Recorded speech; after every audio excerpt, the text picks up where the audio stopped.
Salvete Oedentes. My name is Draco, and this is Antigua Culina, the show where I recreate ancient recipes and discuss their ingredients and history. As usual, sources are in the description. But first, a libatum de Vesta.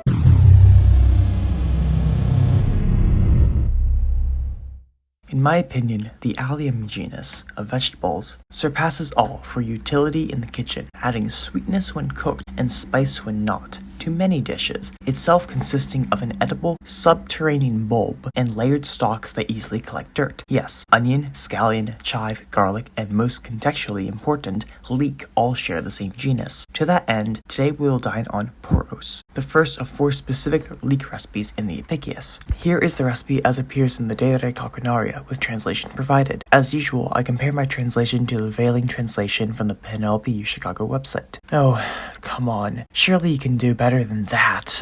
While I'm not against simple recipes, this is absurd. I'm not just going to boil and then stir-fry leeks. Let's use a few tricks from the previous recipes to elevate this to something more worthy. For this dish, you'll need enough water to boil 3 leeks, 1/4 cup olive oil, 1/4 cup salt, 1/2 teaspoon each of black peppercorns, coriander seeds, and cumin seeds, 1/2 tablespoon of pseudogarum, 1 tablespoon date syrup, and some parsley sprigs.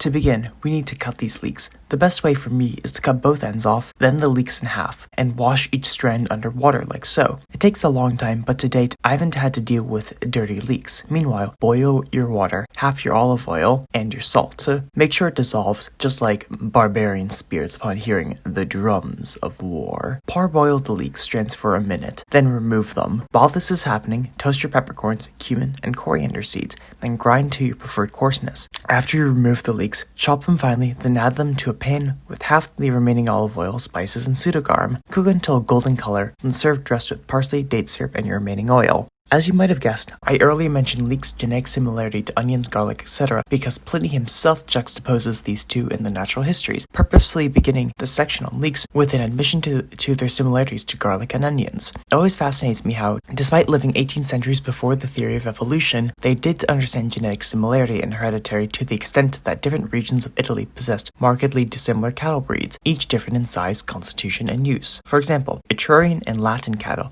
are recorded as stockier and more useful for pulling plows, while alpine cattle are smaller, unattractive, and produce vast quantities of milk. Despite these claims, we must also consider these reports coming from positions of cultural imperialism, especially since Latin cattle's characteristics perfectly align with Roman propagandistic glorification of diligence in work and bucolic lifestyles, albeit imagined ones. Back to leeks. Pliny claims that Nero would eat leeks and oil, perhaps this very recipe, or some variation therein, to improve his vocal capabilities while reciting his poetry and performing in the theater. While popular takes of Nero merely paint him as a faded degeneration from the halcyon days of Augustus through the respective reigns of a Stalinist authoritarian, psychopath, and effete invalid. If my tone is anything to go off of, I clearly disagree. Nero's actions make far more sense, understanding the pursuit of such a Renaissance man ideal characterizes Hellenistic monarchs, who depict themselves somewhere on the spectrum between best among equals and gods in waiting. Why Nero would want to depict himself so is, however, another matter of debate. An overcorrecting urge to live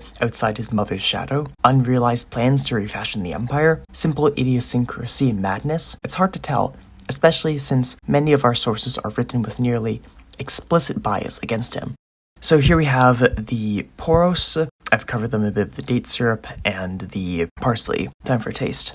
Yeah, I really should have chopped these up finer and parboiled for them for less time. I'm honestly not too enthused by these. Like, I like leeks, but not like this. 5 out of 10. In conclusion, don't really make this recipe unless you like leeks. And besides for this, these video recipes are at a place where I'd like to be, but possibly with more editing. And to the Cone Fellowship, who provides me with the funds to make these videos, many thanks.